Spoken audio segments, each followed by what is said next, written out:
Hey guys, I've got some great news. Did you finally get rid of the ghost that lives in your basement? No, I just piled some stuff in front of the door and I'm hoping that she'll take the hint and we can both stick to our own areas from now on.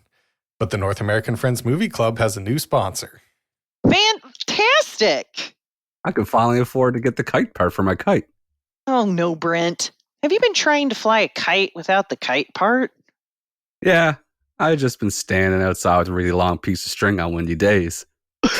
Brent, when you're done reading this ad, you'll be able to afford a kite so big it's dangerous for anyone under 150 pounds to hold it. I've just sent over the new script, so let's record this in a very serious fashion and then we can start the show. You got it. Ready when you are. This episode of the North American Friends Movie Club is brought to you by Chicken Eggs.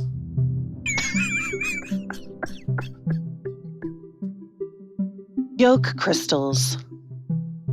Bird boulders. Brock rocks. No matter what you call them, there's only one food on earth that looks and smells like that. Chicken eggs! Sure. It gets a little tricky if you think about it too hard. Eggs either come out of a chicken's butt or chickens have an extra hole just for eggs. Either way, it's not great. But if you ignore that part of it, as well as a few other parts, eggs are actually pretty normal. And you might be thinking, don't snakes eat eggs? Don't our sworn enemies, the snakes, eat eggs? And the answer is yes, they do. But that's okay. Just because you eat an egg doesn't mean you are a snake. Snakes eat the shells too, and that's the big difference. As long as you don't eat the eggshell, you aren't a snake. You're just a normal egg-eating human. And if God didn't want us to eat eggs, he would have made them a lot tougher to get into. Have you ever seen how fragile these things are? If you even look at an egg the wrong way, it will crack open and turn into an omelet. And eggs are so versatile, you could spend an hour just listing all the different egg foods that exist. Like that scene in Forrest Gump where they list all the ways you can cook shrimp. You absolutely could do that, Brent, and it would be a fantastic way to kill some time during an ad read with a very strict minimum runtime. It would be an incredible way to fill time if you ever found yourself in that situation. I agree with you both. Reading a list of different egg dishes and maybe even throwing in some made-up egg dishes for comedy purpose would be a great way to kill time and pad out an intro that has been losing steam since Brock rocks. It sure would. Well, anyway, let's do the tagline so we get our egg money. If you're feeling kind of hungry and you want some good food, Crack a chicken egg, my egg-loving dude. Great work, guys. Let's start the show.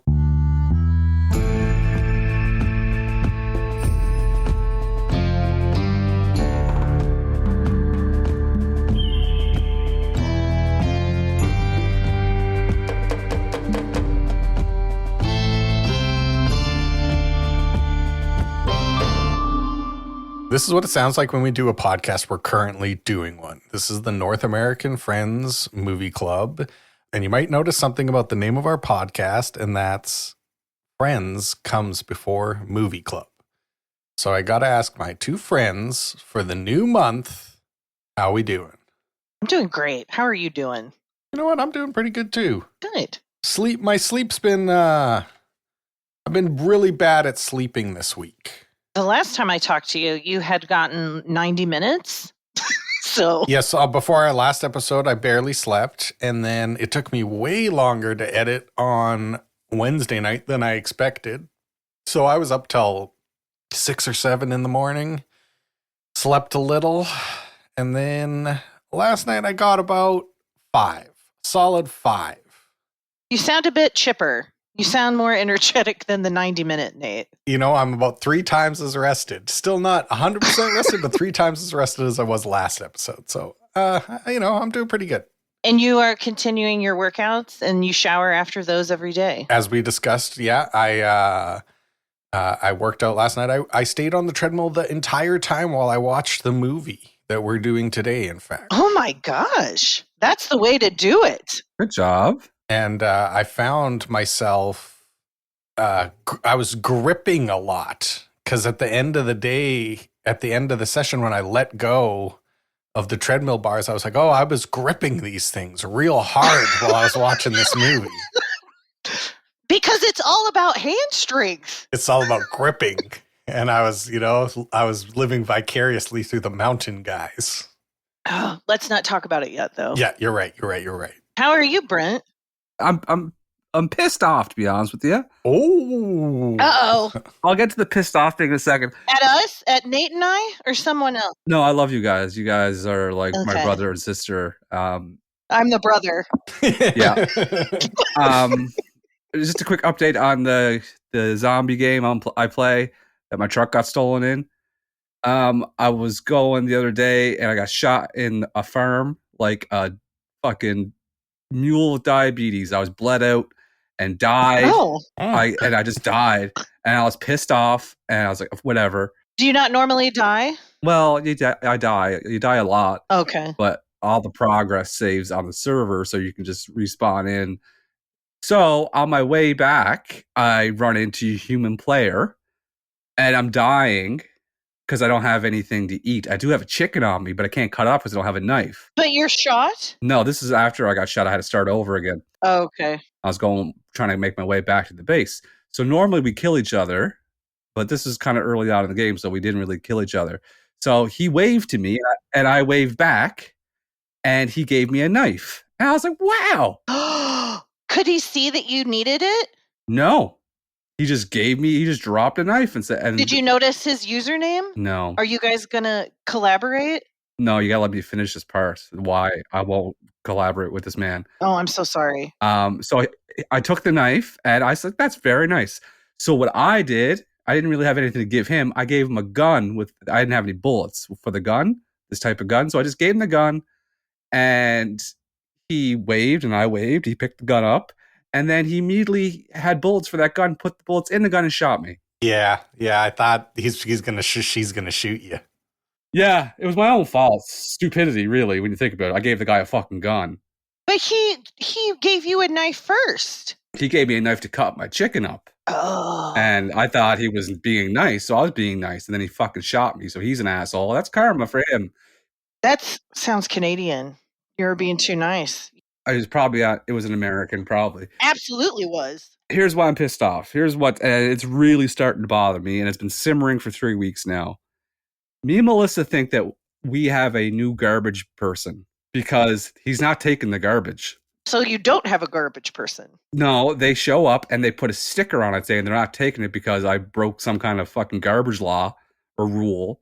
What was the law? That there was material. One was there was recyclable material in the garbage and he wouldn't take it.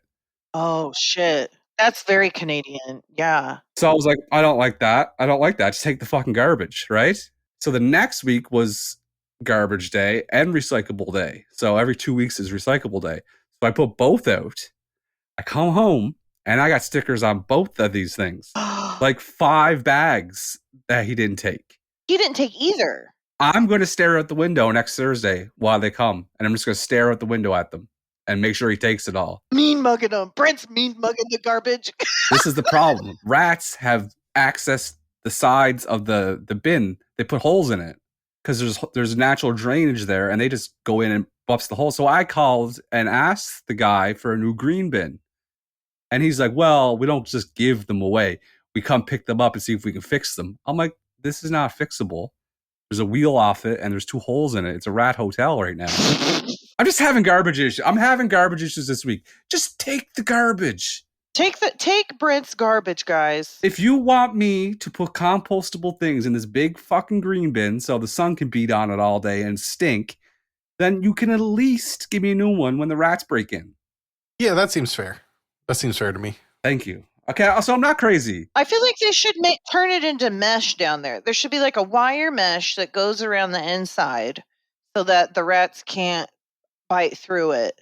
Or put like a drawing of a snake on the bottom. Mm. And it's a real life looking one. Yeah, you get like the best artist in Nova Scotia City to like do shading and stuff. Actually, you get plastic snakes and you hot glue them.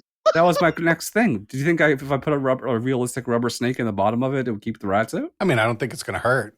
They might eat a rubber snake, but might take them a few days to figure it out. But then if they eat the rubber snake, they got a lot of confidence and they're walking around with their fucking chest stuck out thinking that I could take out... no, they're going to die if they eat a rubber snake. No, rats could eat a fucking Oldsmobile and stay alive. That's a good point. Rats do eat cars. I just had a memory of my childhood where, do you guys remember, I don't know if this is common enough across the world, but you could buy like a snake that was made of wood. Yes. You just hold the tail? Yeah. I just had a memory of my childhood, like my before drugs time. BD. When I would like lie on my back and just like watch the snake go back and forth. Like I got high and was watching the visualizer on Winamp or something like that. Like, well, who didn't do that? Me. I didn't. I did. I was into psychedelic shit when I was a kid. That's the point that I'm trying to make. I didn't even know what I was doing, but I was tripping balls watching this snake. Here's the thing about the three of us. We would never run out of things to talk about. Ever. Because we seamlessly flowed from Rat Hotel to tripping balls and psychedelics within 30 seconds. How are you doing, Kate? I'm good. I am doing good. I don't necessarily want to share publicly why I'm feeling so good because it's been some like personal successes. Let's say that. Okay, some personal successes. Personal, private successes. So just gives you a little pep in your step when things work out the way that makes life so good and joyful to be in. You know? Yeah. I like when life's going good instead of going bad. Personally, that's just my hot take is yeah. Why can't all three of us be going good at the same time though? Well, because we're human. I'm fucking hip deep in garbage issues and Kate's having personal successes. Content wise, we'd only have 5 minutes if we all hopped on and said, how's things going? Great. Going great. How about you? Yeah, really fantastic. I could still find shit to complain about. I mean, is that part of this? I can. No, surely. I bought some, hold on. I bought some, Jules and I, as I said before, went to Dollar Tree. I bought some spring decor. And guess what? One of my dollars spent broke. So that's a bummer. I bought some cute little carrots. Garland. I know it sounds stupid, but it's super cute. And it broke in 2 days when I hung it up. So what is going on there with the gnomes? Carrot garland? Who is this person? I decided as an adult having a child that I was going to decorate for every holiday. And I also enjoy changing my house around. It brings me joy and I have fun doing it. So I decorate for every season of the year. And so it's spring right now. Borderline Kate and North American Friends Movie Club Kate are completely different people. I am in the same case. You've grown. But I am mature. I've matured. I personally find this charming. The redecoration, I find it charming. So I'm a big supporter of this. I also like going to the dollar store and pretending you're rich. Just being like, yes, like I'm not even looking at the price tag here. I just throw it in the cart. Like, yes, money's no object here. Oh. It feels so good. It's consumerism. And you can get super cute seasonal decor at the Dollar Tree. I'm serious. I mean, it's not going to last long. I know this is true because we do it for the old liquor store. You know, we're decorating for St. Patrick's Day. You know, we're decorating for Easter and Christmas. So I was dollar store Christmas decorations. I was all about that. Hell yeah. Now we're very fancy, so we don't do that. Got a different vibe going. Yeah, different vibe, but you got to get classy. You got to get something that costs like $100 if you're going to decorate. Or just like I have to like burn a carrot into a piece of wood instead of exactly. A carrot brand. It's like that tweet about the woman who went to the Halloween party as the Babadook thinking that's what so funny. Yeah. Oh, that meme is so good.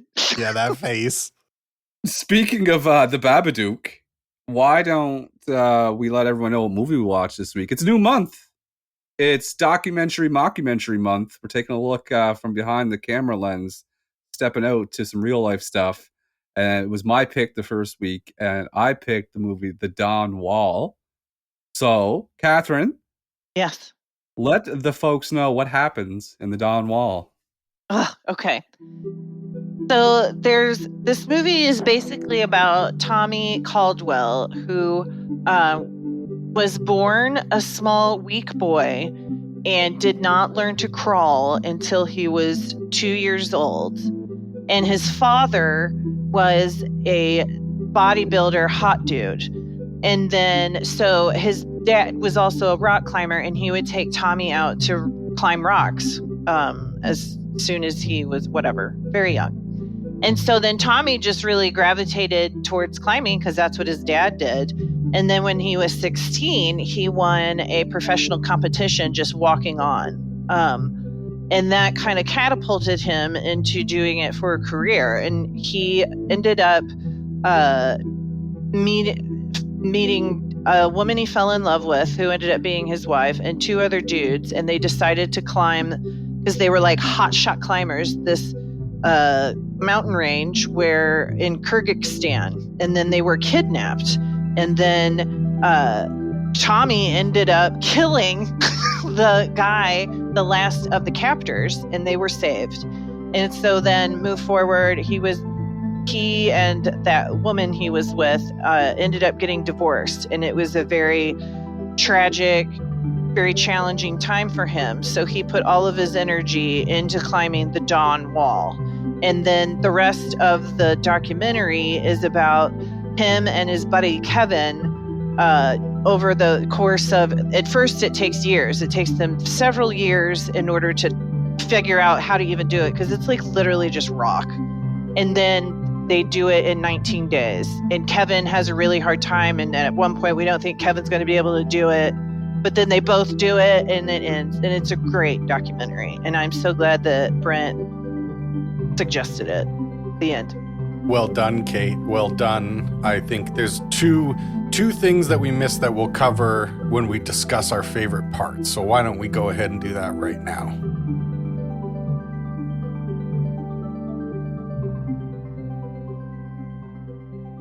I want to start by saying I agree with you, Kate. Let's just get this on the record early. This was a great movie. This was a no pun intended, a gripping film. The one part that's very important that blew my fucking mind. Oh, he lost his finger. He chopped his own finger off. I have to interrupt right now, because I watched this movie twice before I watched it the third time. Yeah. So I saw this twice before I recommended it. Mm-hmm. And I knew that you guys were going to like this movie because it's just so crazy how these things happen to him. So the third time I'm watching this last night, and the part where he cuts his finger off, and I type in my notes here in all capital letters, I forgot about him fucking cutting his finger off. Yeah. Because so much happens. It's a major, it's crazy. He's Batman. You could do a whole movie just starting at the finger. Do you know what I mean? Like the walk-on win, the Kyrgyzstan trip. That you don't even need that. You could have a whole movie that just starts. There was a rock climber who was good at rock climbing. He chopped his finger off and he had to come back from it. And you'd be like, okay, sure, that's a good movie. Take it one step further. You could do this whole movie without the finger story. They did this. Oh, easily. Like these two are the only two people in the world to do this. Not to mention, he did it after he's chopped his own finger off. Yep. He's literally Batman. He's the most impressive person I've ever seen in my life. And nobody knows about him at all. Exactly. Yeah, I'd never heard of this movie. And usually I at least, even if I don't see a movie, I usually have some frame of reference when you said the name, didn't ring a bell, looked at the poster, didn't read a bell, and never would have watched it. Never would have been like, that's something that I'm interested in checking out. Especially because there is another rock climbing movie about this guy who does I can't remember what his name is, but he does insane free climbing, no ropes. Free solo? Yes, free solo. Yeah. That's his buddy. He's in this one. Oh, is he? Does he? Oh, wait. I think you're right. He does show up for like one moment. Yeah. Uh, Like he's on video maybe. and I hate that guy. I don't like him.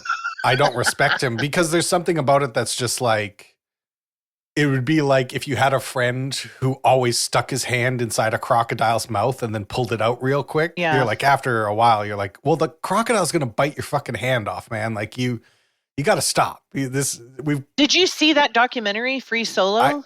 I think I watched it, or I at least watched a smaller documentary about him. Yeah, because that's part of it. Because the documentary crew in that film, like, it's a part of it because they were like, we are planning on seeing you die. Yeah. Like, and they like grapple with that. And that's, yeah. Anyway.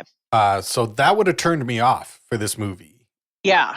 But Tommy is so different and so interesting, and he's like a monk or something. Like, even when he was talking about his ex-wife, he had like somehow he had like some understanding of the universe that allowed him to be more cool with it than I was. I don't think that I think we're just seeing him say that for 10 seconds of his life. I doubt that he was so chill about his wife having an affair and leaving him. Listen, this guy's amazing. All the things he did. He threw a terrorist captor off a mountain when he was just a kid. But I think to do what he did, just to be obsessed with climbing, to do this, you're kind of fucked up in the head to do that. For sure. You've got some kind of mania. Yeah, like, God, if this ever got out to him and he ever listened to this episode, I respect you more than most people, Tommy. I think you're cool, but you're a little fucked up. Yeah, I think he knows. Yeah. You dedicated your life to a fucking mountain, and that's how you coped with your wife cheating on you. But you also did a documentary about it with your current wife. It got weird. It got weird to me, but that's fine. In the end, I think he upgraded. I agree. It's just one of the more impressive things that he did in his life. He's done a lot of impressive things. That's his... oh my God. What? I can't with yes? that. What? That's not the most impressive thing he's done. he climbed El Capitan, and we're like, yeah, buddy, look at his old new wife, though, right? It's one of the impressive things. He climbed down. And then he does these jumps. Did you see Kevin do that jump? That's what I thought was the most fucking awesome part of this documentary. Is so Kevin couldn't go across the 15, where he has to go horizontally. Pitch 15, yeah.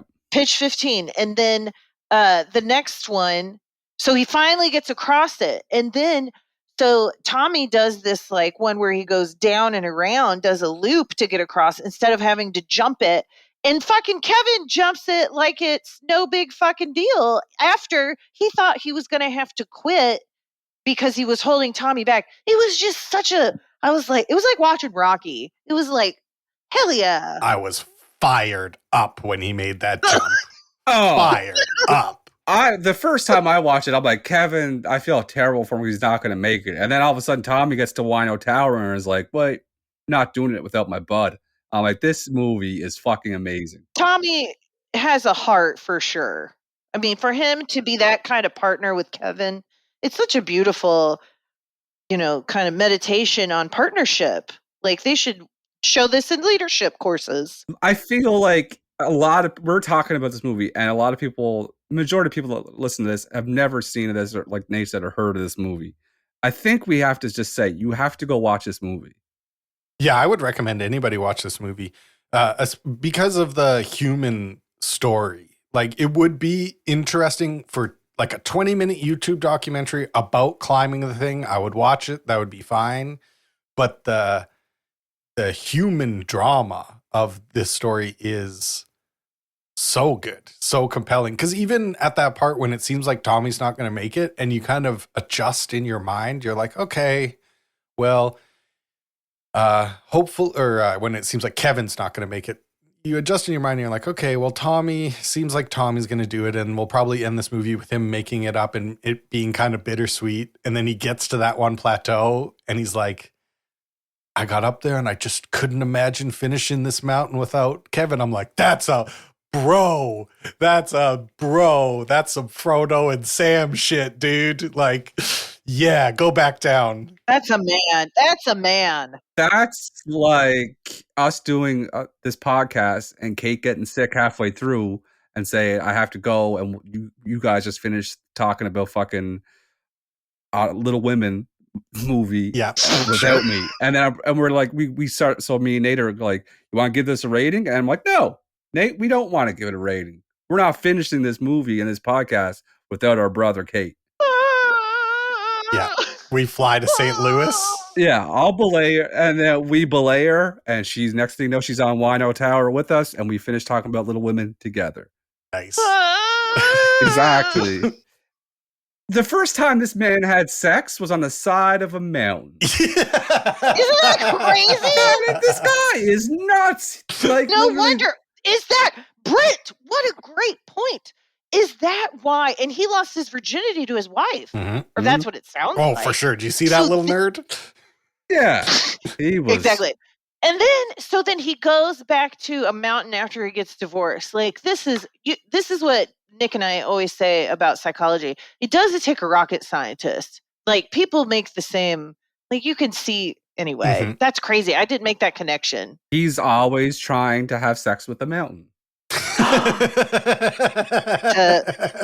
Deep. You would think that his little wiener would be scratched by Listen, we don't know how big this thing is. I mean, climbing up rock, you're going to get your wiener scratched, I would think. We have to stop calling it a wiener. No, keep calling it a wiener, and I agree. That wiener is scraped for sure. Oh, I would use it to my advantage. I would stick it into crevices and cracks.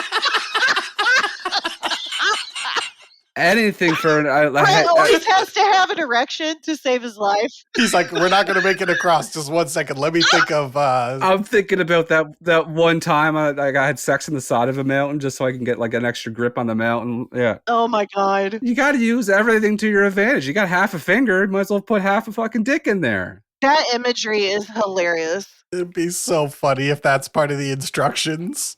Like, left foot here. Penis here.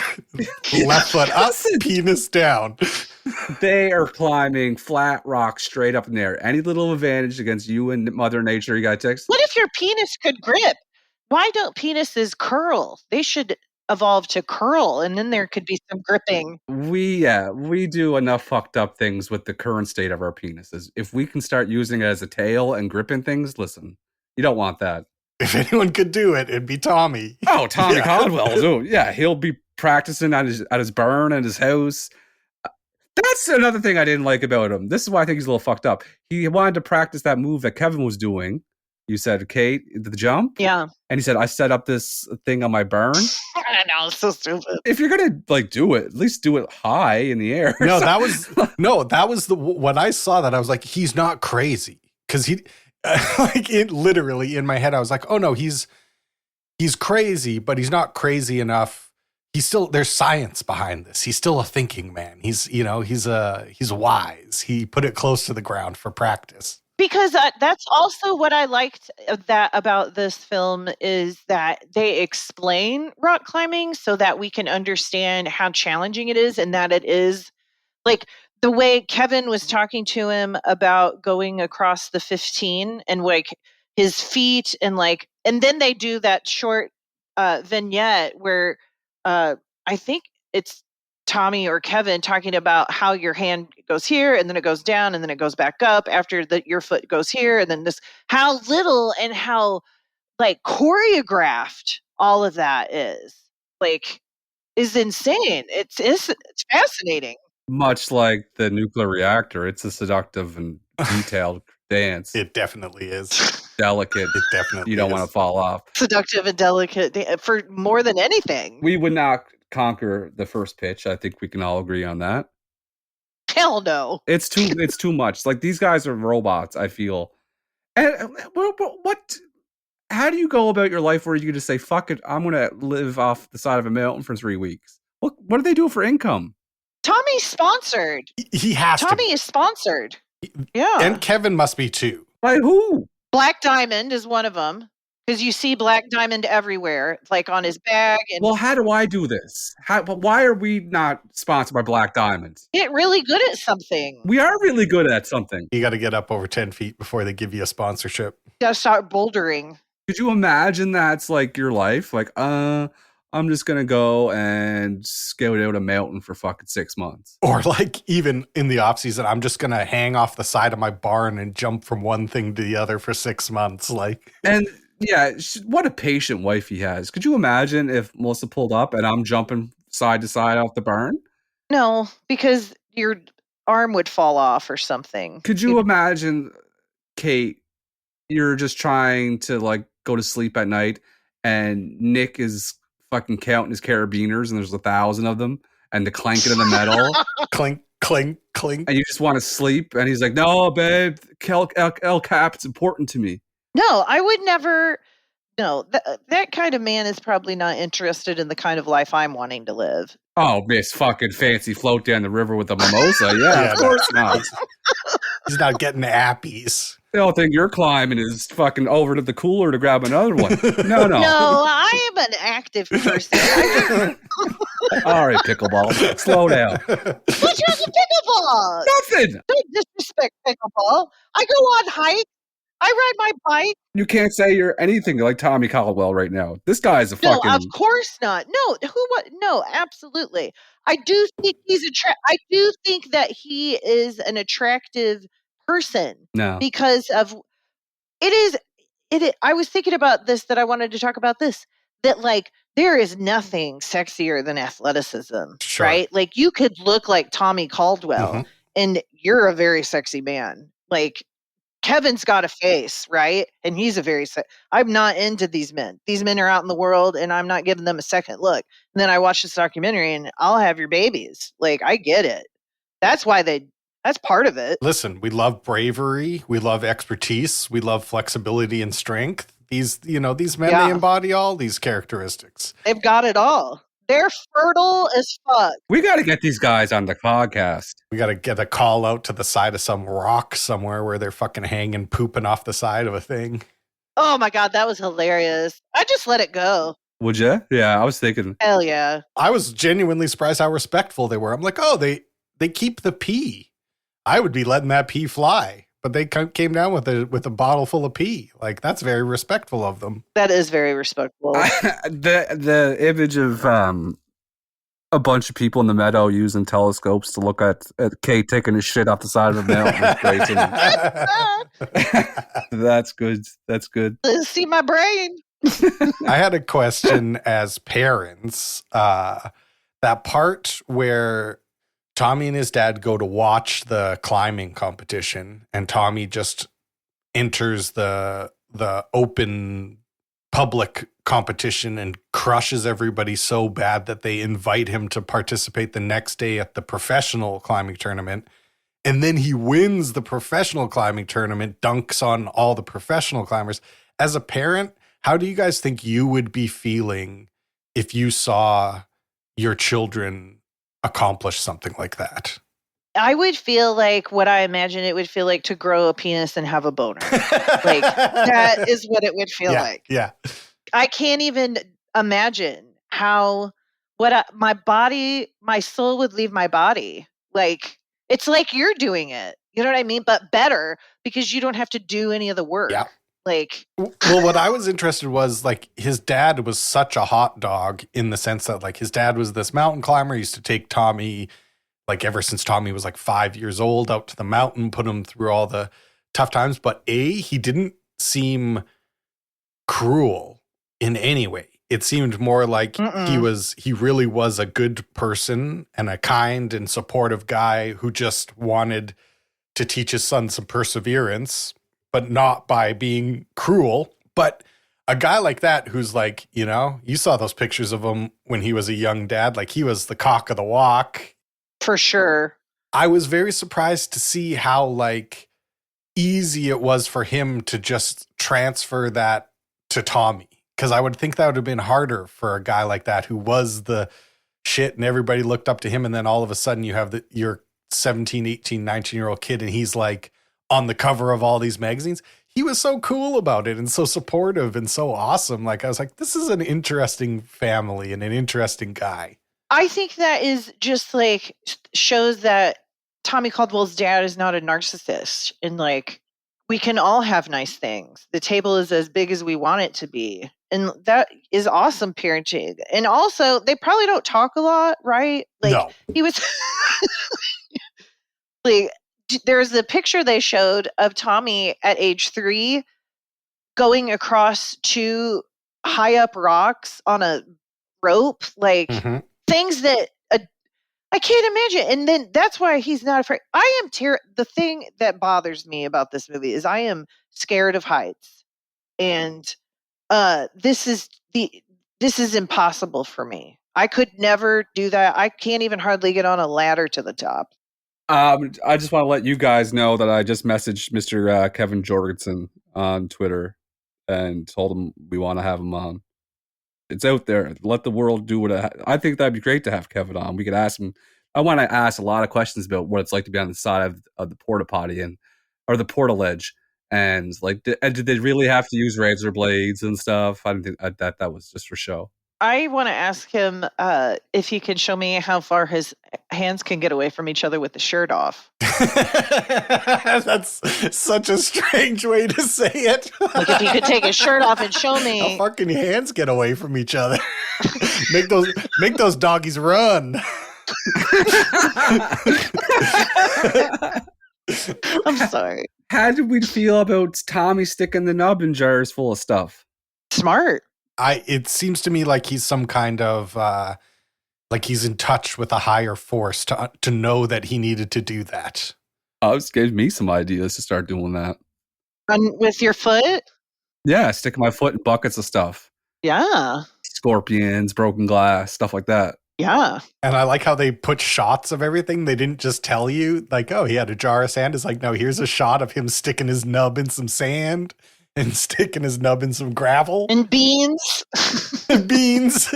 Listen, now it makes sense why the ex-wife is leaving, because she's just trying to have a normal day, and she walks in the kitchen and he's sticking his fucking nub in lentils and shit. She's like, I was going to make those for dinner, but okay. I'm glad that you can climb again. I just wish I was passionate and good at something. Like, could you be a prodigy at something? Or even just like good. No, we're good at stuff. I want to be like on the covers of magazines and stuff. Yeah, I can't imagine what that would be like. But I could never do this because it's way too much gear. All the ropes. Could you imagine being frustrated? Picture being Kevin, and you can't make that fucking move that Tommy did. And Tommy's fucking goofy ass is halfway up the mountain, and you're stuck there, and everyone's watching you. You got to shit it in a bag. Poop it in a sack. Yeah. And I love how we both said the same time. And you got to cut things off your fingers, and everyone wants you to do good. And Tommy's making a bullshit meal on his little burner, and you're frustrated, and all of a sudden your rope gets tied into a knot. Could you imagine how frustrating that would be? Too much gear. Way too much gear. When they were about to start the first ascent, when Kevin becomes his partner, and Kevin's got like 70 hooks on that belt at the very start of the thing, is like, this guy's got every hook on earth here. Yeah, like what the fuck's he hooking into? And this is a personal issue, and I can never seem to fix it. 41 years of life, I've always assumed Yosemite is in North or South Dakota. Is it California? Yeah. Yeah, when I lived in California, I got to go there because it was a couple hours away. It's beautiful. Yeah, I didn't know I lived in California. Record scratch? Yes, you guys did. I lived there for 6 months with my sister. I was a nanny for my oldest niece. No. Jennifer. I lived with Jennifer. You can keep saying it, but we're going to keep on saying no because we don't know. Because we would have been calling you California Kate. We would have called you Mama Cass. Like, yeah. I was just going to say Mama Cass. Mama Cass. Rude. Oh, that's good. God, neck. So I've been there and I've seen El Capitan and it is beautiful. Yosemite looks fake. Like it looks like you're in virtual reality. It's so beautiful. It's hard to describe. Could you imagine being at a party though and being next to one of these guys saying, "Yeah, we plan on doing the Dawn Wall at El Capitan." Like, okay, I'm not going anywhere near these guys. That brings up two things that I would like to say. One, it's so fun. The one thing I got to hand to these mountain climbers is that they love little names. Yep. You know what I mean? They're like, you go up the Dawn Wall and then you take the Chillicoot Pass and you hook over to Shrimp Cocktail Turn. And then like, that's pretty fun. It is one of my favorite things about mountain climbing is that they have all these names for, it's like golf courses name their holes. Yeah. These people name their little trails, and I think that's really cool. Like, oh, he got past Teapot Junction? Oh my goodness, no one's ever done Teapot Junction. No, there's no way he's going to do duct tape. He did duct tape? He did duct tape? And then I love how this movie has a character. I've been trying to search. It's really hard to find the names of the people in this movie, but he was like the old climber. Yep. You could just tell he had those arms where he's like, oh, this guy's done some climbing. But he plays this amazing role in the movie where at every point in Tommy's journey, he goes, and then when I heard he cut his finger off, he said, well, that kid's done. Never going to climb again a day in his life. And then something happens. It cuts back to him. He's like, and he did it, man. We were all looking at each other like he really did it. And it happens like 8 times in the movie. I'm like, it's so nice they got this guy to be like the voice of the audience being like, no way. He's not going to do that.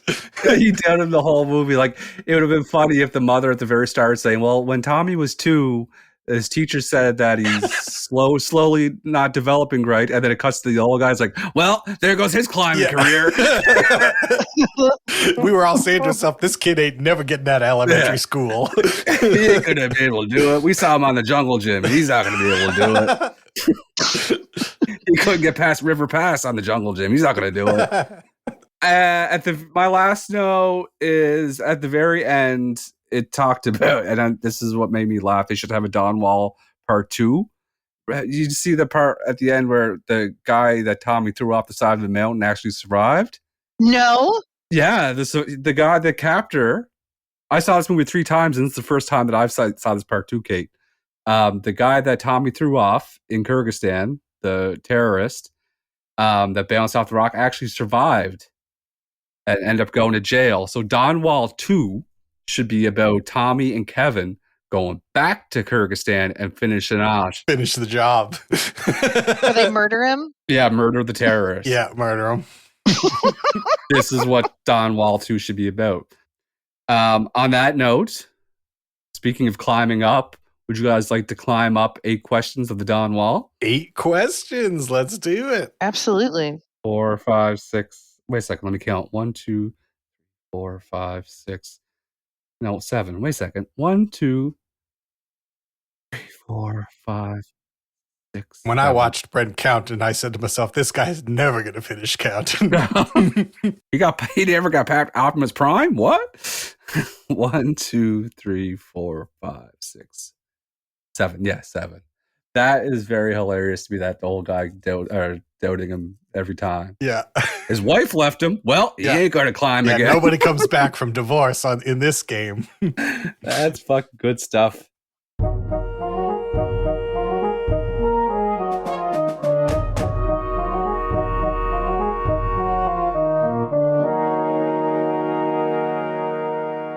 All right. Hook into your carabiner there. Get ready to belay each other on this fucking wall. 7 questions based on my brain from the movie The Dawn Wall. Are we ready for question 1? Yes. Yes, sir.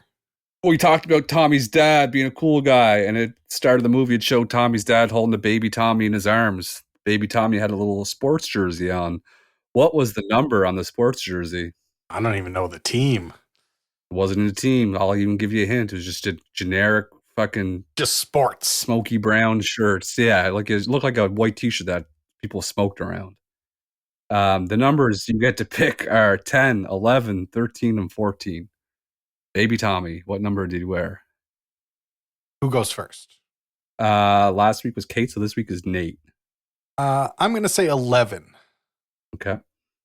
I'm going to say 11 as well. Little baby Tommy in that smoky brown jersey wore number 11. Good job, guys. We just knew aesthetically that was the best number combination. You guys now are officially past pitch 1. Good job. Ooh. Oh. Yeah, you guys made a little higher up the mountain.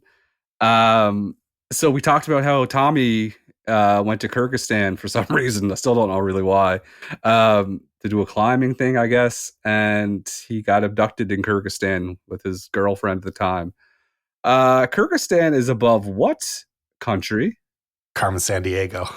You know, I'm always good for a fucking, if we're anywhere near Central Asia, we're getting a geography question. Is it north of? What country is it north of? It's Kyrgyzstan is above what country? Okay. And your options are Uzbekistan, Afghanistan, Kazakhstan, Tajikistan. I'm going to say Uzbekistan. Okay. I was tempted by that. I'm going to say Kazakhstan. You are gone forever. Brent's correct. It's above Tajikistan. Gone forever. Tajikistan. I said Tajikistan 3 different ways, that question. That's okay. That's fine. We knew what you meant. Yeah, perfect. During their warm-up, they're mapping out the path to climb out on the Dawn Wall. It shows them practicing. And Kevin's first fall was on pitch number 3. What pitch did Tommy first fall on? So did he fall on 3 like Kevin? Did he fall on pitch number 5? Did he fall on pitch number 7? Or did he fall on pitch number 9? That's hard. I'm going to guess 7. Okay. I'm also going to guess 7. Kevin Jorgeson fell on pitch number 3, while Tommy fell on pitch number 7. Congratulations, Kate and Nate. That's 1 point each. It's now 2-1. 2-2-1, I should say. El Capitan has claimed the lives of how many people? 21, 11, 31, or 41. Is this from the movie or is this a current? This is a current running total. I'm going to say 41. I'm going to say 21. Much like these people, they are gone forever. 31. Gone forever. I was going to say that. God damn it. Because before you finished, I thought in my head 36 before you even gave the options.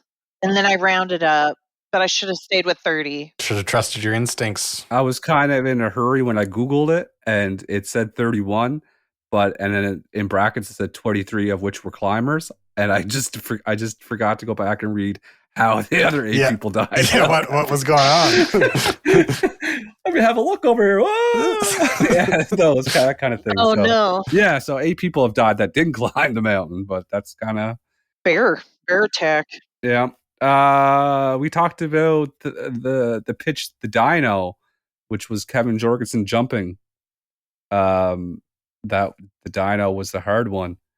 What was the difficulty rating of the dyno pitch? Oh. Was it 5.14, 5.14B, 5.14C, or 5.14D? They have that crazy difficulty rating on different pitches. This is Nate, right? This is... Yeah, I think it's Yep. Nate. Yeah, so dyno was what difficulty? I'm going to say 5.14C. Okay. Okay, I'm going to go with D. 5.14D. Mm-hmm. The pitch was the dyno. It was rated 5.14B. Gone forever. Gone forever. Woo! Damn. Brent's up 3-2-2 with 2 questions to go. Tommy upgraded and married another woman. He has a type, small-faced blondes. Yep. And he had a baby with her named Fitz. It showed a little montage of Fitz doing workouts with Tommy. How many pull-ups did little Fitz do? I think his name is Fritz. No, if it's Fritz, we have to restart the episode because I have a lot to say. Is it Fritz? I'm pretty sure it's Fritz. No, the couple have a son, Fitz, and a daughter, Ingrid, not Fritz. I thought he was saying Fritz. Oh, no. God, I would have lost my mind. No, it's Fitz. Either way, did he do 3 pull-ups, 4 pull-ups, 5 pull-ups, or 6? With the help of Tommy, obviously. How many pull-ups did little Fitz do? Okay, so I thought he did 10. So Okay. I'm going to say 6. Okay. I'm going to guess 4. Fitz did 5. Gone forever. Nate's streak is over. Brent has officially won the quiz. We have one question left. Might as well do it for funsies. Oh my God. Much like you guys, Kevin failed over and over to do pitch 15. Oh my God. Hurtful. I know. But when he finally did it, he was very excited. So was Tommy. What color jacket was Tommy wearing when Kevin did pitch 15? Was he wearing a blue jacket, a neon green jacket, a red jacket, or a yellow jacket?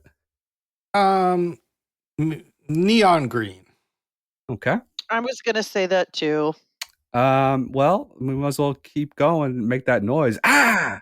These both fell again. He was wearing a blue one. Gone forever. Damn, Brent.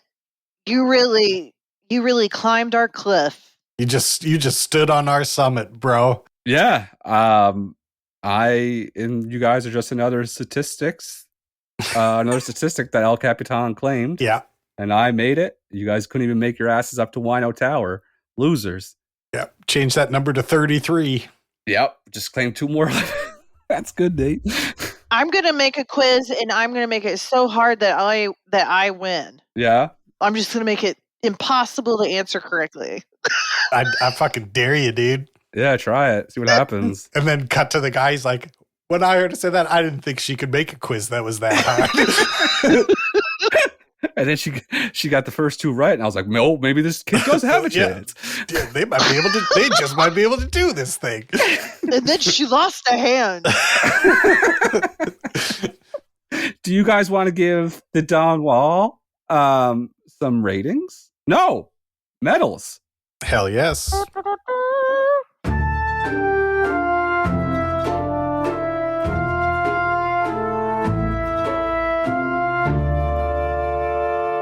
My bronze medal goes to Kevin. Kevin was a associate character that really brought the this movie has so much good stuff to it, and the partnership between him and Tommy was really cool. It's very interesting to watch, and I liked him. I think he's a good dude, so Kevin gets my bronze medal. That's a horrible speech. No, it's good. How do you give medals in a fucking documentary? I know. It's going to be fun. It's going to be fun. My bronze medal is going to Rebecca Peich. I don't know how to pronounce that. She's a photographer. She's Tommy's wife. Currently lives in Estes Park, Colorado. 2 kids, Fitz and Ingrid. She has to have a lot of patience to put up with your husband being known as a person who was so heartbroken that he climbed an impossible mountain. That would bother me. I'm not strong enough to, if you know what I mean. Do you know what I mean? That's weird. Yeah. And she's very patient to put up with all that gear and him obsessing over a fucking flat rock. Good honor. I'm going to give my bronze to Tommy's dad. I don't know what his name is, but Mr. Caldwell. Yeah, Mr. Caldwell. He was, talk about being yoked. That guy he went Super Saiyan when he was a young man. Big muscles, bigger heart. It was nice to see a non-toxic macho man. For sure. So bronze medal. Silver medal. My silver medal goes to El Cap herself. She gets my silver medal because what a beauty. What a strong, powerful, beauty. Elegant. Yes. Also, there's something really beautiful about the permanence of nature, even though it's not permanent too. So even though she's a rock, she's still like a living thing. You know what I mean? Like, she'll crack open when water gets in her, and like, you know how create more cracks for penises and fingers and feet. Yeah. Anyway, she gets my silver. It was a joy to look at her, and I remembered seeing her in person, and I'm very impressed by her or him. No, I liked how to me, it didn't have a gender, but now it is a woman. She's beautiful, gorgeous woman, majestic. Majestic mountains. Guys are always trying to get on top of her. Yeah. That's right. Trying to get inside her Well, with their fingers. And penises. penises and feet. I want some of that chalk. I want some of that chalk. Just for around the house. You'd have a lot to clean up. Eddie gets in there and just shakes the fucking bag all over the goddamn house. Like, yeah, that's what it's like being married to a mountain climber, though, babe. My silver medal goes to Mr. KJ, Kevin Jorgeson, who he's a boulderer, and he hitched his wagon to unstoppable force that is Mr. Tommy Caldwell. And not to diminish anything that Kevin did, I think Kevin did a lot, if not better than Tommy. Tommy couldn't do the jump. Kevin did. And he never he was cutting his fingers, and good for him. Yeah, I'm agreeing. I'm going to give my silver to Kevin as well. I don't think Tommy would have been able to do it without Kevin. And that's why it was so nice when he went back for Kevin, because it took them like 6 years to like figure out how to do that, hanging out with each other all the time. That's a bro. That's a bro. Yep. That's a bud. Gold medals. Gold medals. I think we might have a Taylor sister turkey sandwich trifecta because I'm choosing Tommy. Tommy. Waited all episode to do it. Yeah, I'm with you, Kate. Tommy's the champ. The smile, the goofiness. How at the beginning of the movie they're like, everyone thought he had a learning disability, and even he's like, yeah, everyone thought I was an idiot. let's just go quickly over his timeline again in this movie. He went to an amateur competition, won. It was so impressive. They asked him to be in the professional one. He dusted them, only one to finish the mountain. He pushed a man off a mountain that was kidnapped them in a foreign country. He chopped his finger off, building a house for his wife, who then left him. He became so heartbroken. He obsessed about climbing El Capitan and made up his own route to climb the part that no one in the world could climb, and then lost his voice on a Good Morning America gold medal. Well, he's not talking, right? Like, he has such a silent job. Like, he probably was talking more than he's ever talked in his life. He did all his talking on the mountain. Yeah, you let those fingers talk, right? Yeah. These photos of him, I was looking at photos of him. That mountain is literally just like vertical rock. It's crazy. Like, it's crazy. The notches they were using to get over 15, like the littlest nubs, it was crazy. I don't know how you keep your body. You have to have so much internal body control, like not just your arms and legs, but like all of your inertia has to be because if you just like breathe too heavy, you like push. I could never do it because I've got boobs. I could never get close enough to the wall, and I would just topple over backwards. Us playing Kate, that's funny. I feel like one of us would shit ourselves a lot too, because you got to flex everything when you're up there. Yeah. All right, let's give, on that note, let's give this film some ratings.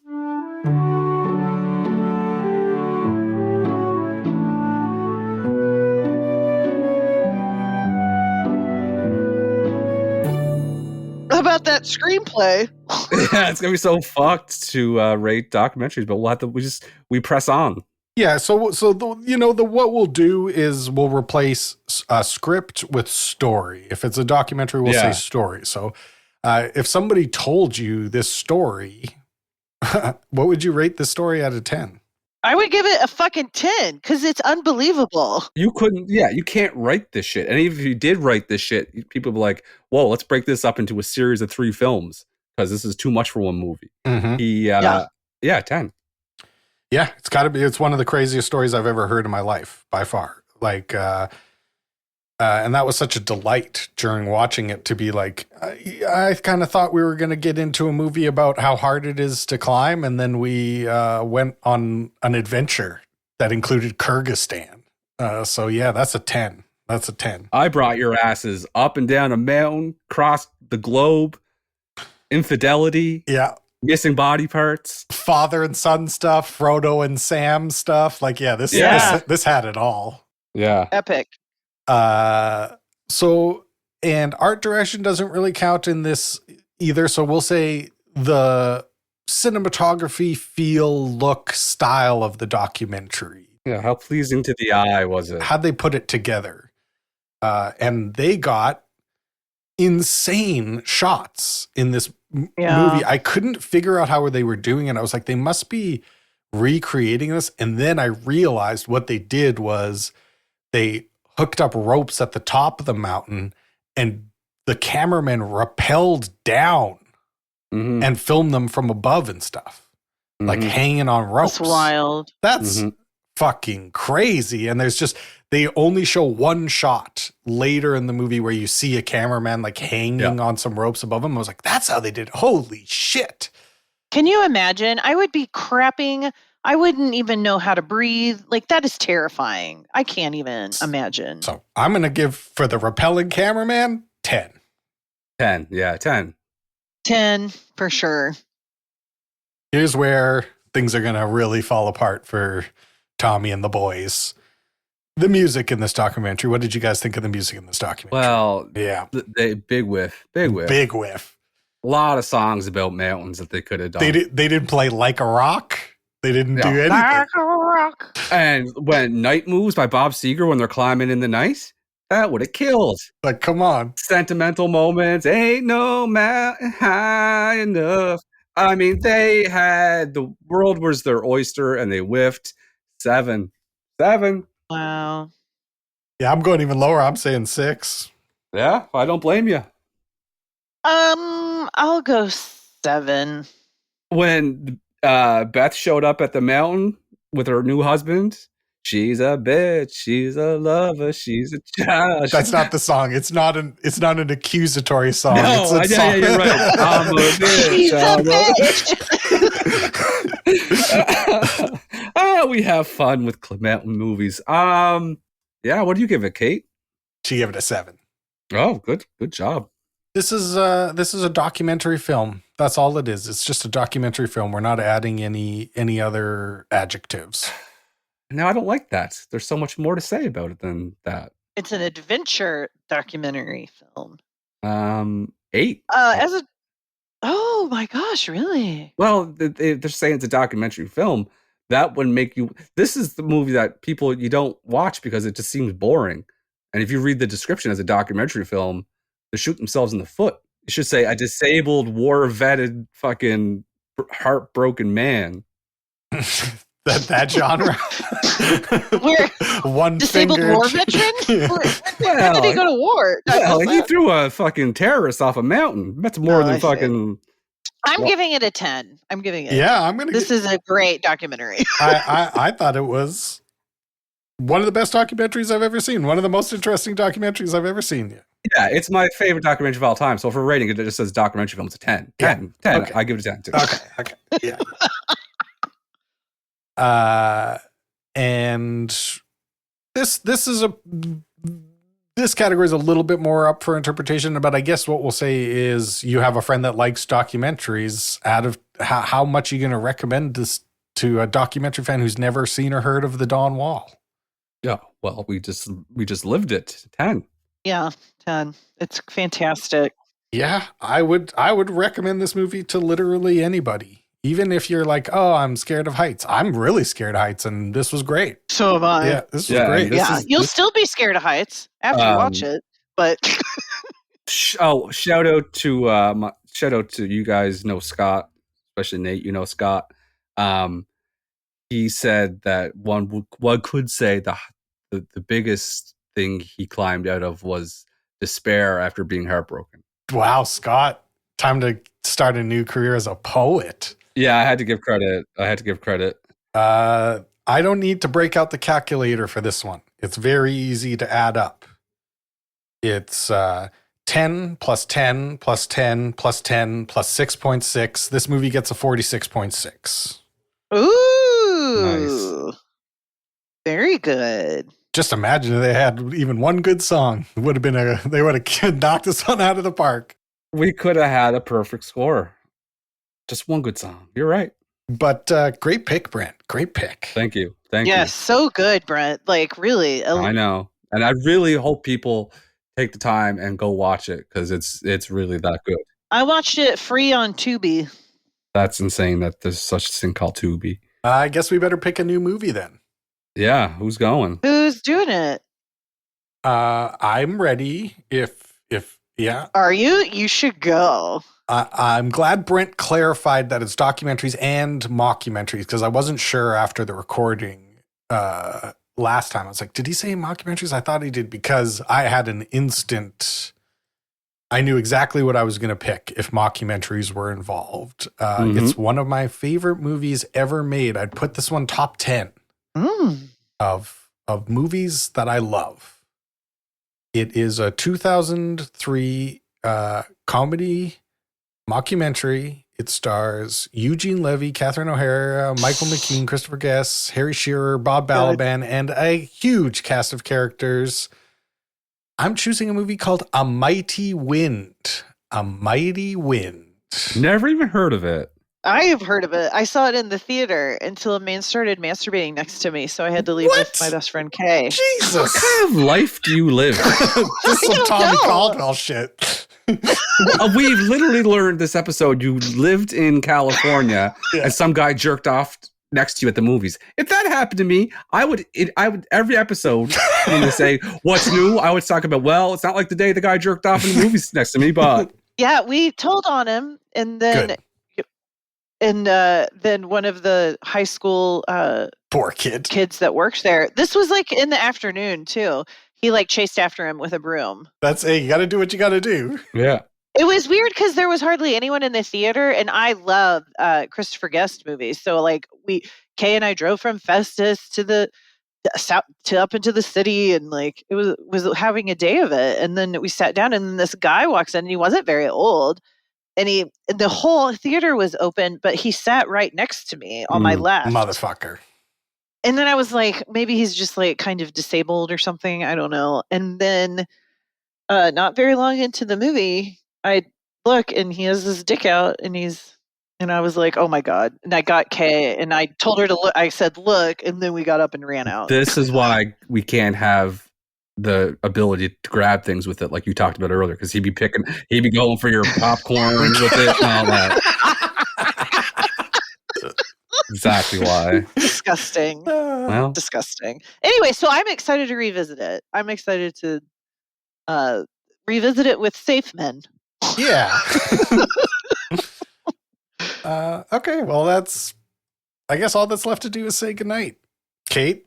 Good night, Kate. good night, Kate.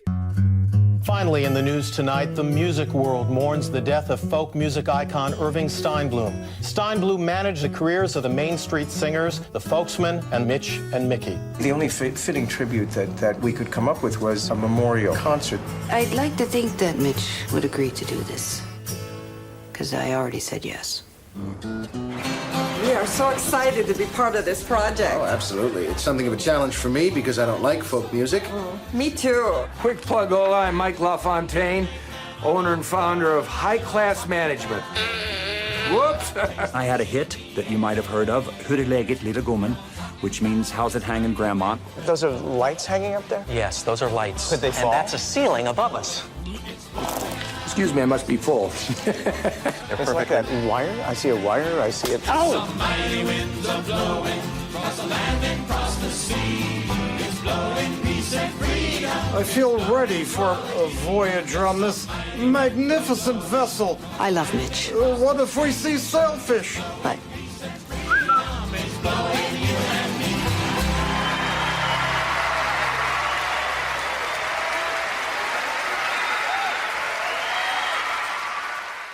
one time I got on the top of my house and I got pregnant that night. That was like, to me, that's a true story.